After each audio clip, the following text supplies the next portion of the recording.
The wheels are only ever driven by an electric motor, and that means that we can control the engine that's generating the electricity separately to the driving speed and the acceleration. But we've also added another technology, which is active noise cancellation. So very similar to the headphones that you use on the aeroplane, we have a speaker in the luggage room of the car that will play the inverse noise to the engine and cancel it out. So when you're driving around the city, the engine can start and stop, and you won't even notice it's happening.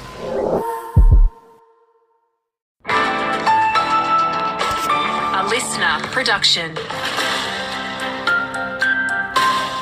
G'day, it's Tom Perri with you. Expansion of in-home hospice care services, a Port MacDonnell Sea rescue service and a nature tourism master plan are among the state opposition's plans for the Limestone coast. That's of course if they win next year's election, making the pledge with members of Shadow Cabinet in the region this week. Local MLC Ben Hood says regional parts of South Australia just need a bit of focus. There has to be the political will to invest in our regions. We've got 1.4 million people living in Adelaide, only 450,000 people living in the regions. Governments sometimes focus on that 1.4 million people because that's where they think the votes are coming from. But we've got to have the political will to grow our regions. Eva Kovacs last week launched an appeal for interest in establishing a women's shed in Mount Gambier, and the reception so far has largely been positive. It would operate similar to a men's shed, helping people with things like mental health support and learning life skills through trades and other areas, while also providing a safe space for women and the LGBTQIA+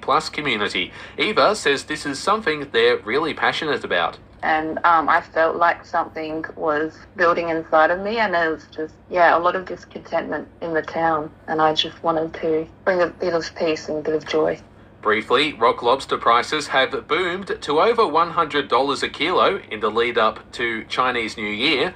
And with Limestone Coast kids heading back to school next week, drivers are being warned to take extra care on the road. New data from Amy shows there's been a shift in children's road awareness skills, with just 37% of parents allowing their children to travel to school unaccompanied.